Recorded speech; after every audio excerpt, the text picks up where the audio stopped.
You see it every day, right? A headline pops up that starts with "a new study shows."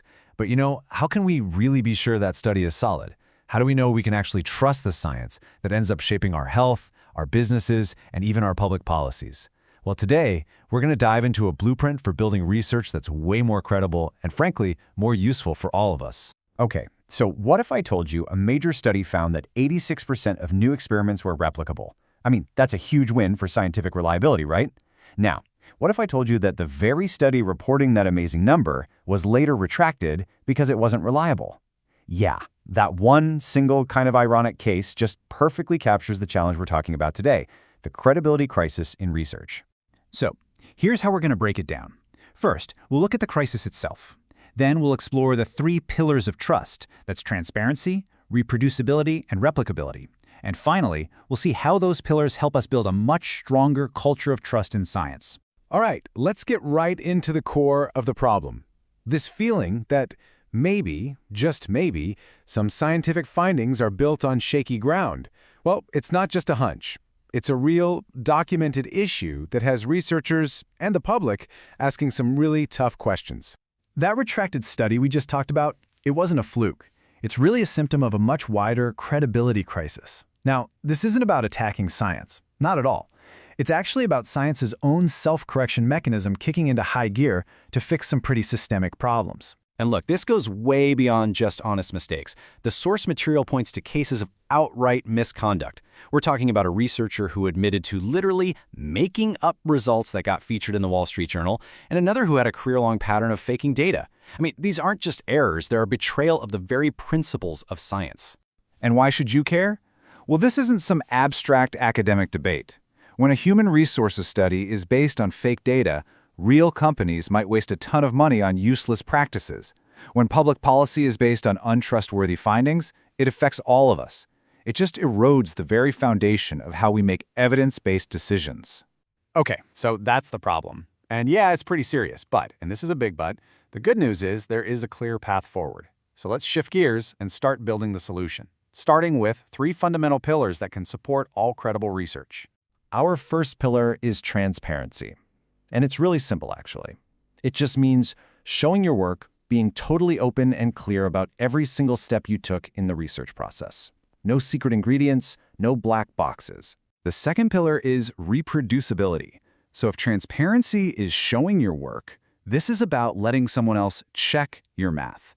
If they use your exact same data and your exact same methods, can they get the exact same result? They should be able to. And our third pillar, replicability. This one takes it a step further. It's about trying the whole experiment over again, but this time with new data. This is what tells us if a finding was a genuine discovery or maybe, just maybe, a one-time fluke. All right, let's zoom in on that first pillar, transparency. How do we actually put this idea of showing your work into practice? Okay, we got to talk about something called harking. It stands for hypothesizing after the results are known. Basically, it's like shooting an arrow at the side of a barn and then walking over and painting the bullseye right around where it landed. The transparent alternative is tharking. You're still honest about the discovery you made, saying, hey, we didn't expect this, but check out this interesting thing we found. See, discovery is a key part of science. Misrepresenting it as if you planned it all along is not. And a total game changer here is something called pre-registration. It's like filing a flight plan before you take off. You publicly state your hypotheses and your plan before you even see the data. This makes harking pretty much impossible.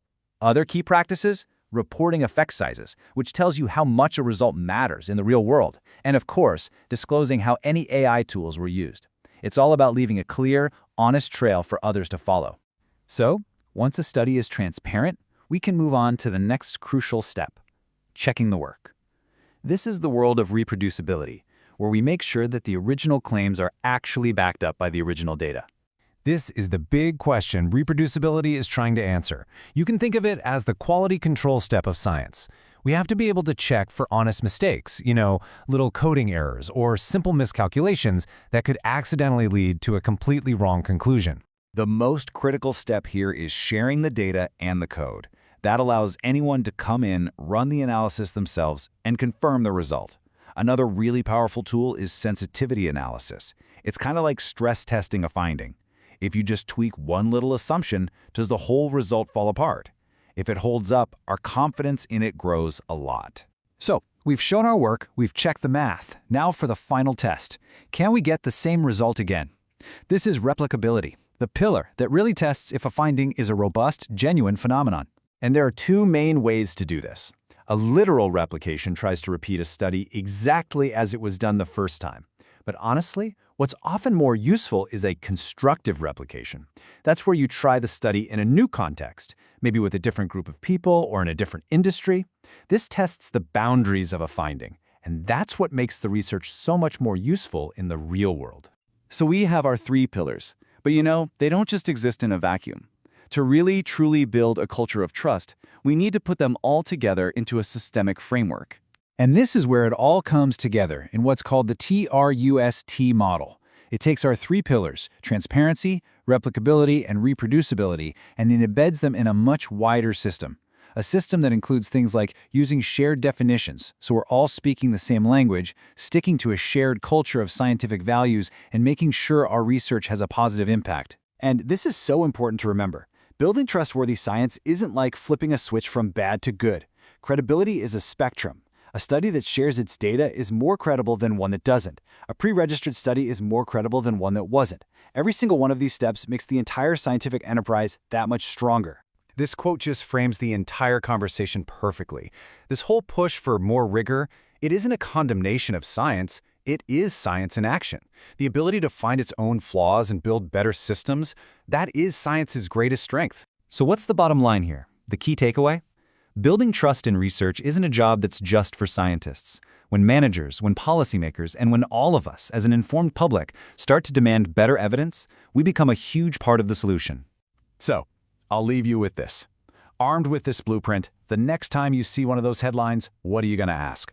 Will you wonder if the data is available? If the hypotheses were pre-registered? If anyone has even tried to replicate it? By starting to ask these questions, you're not just being a skeptic, you're being a steward of good science. Thanks for watching.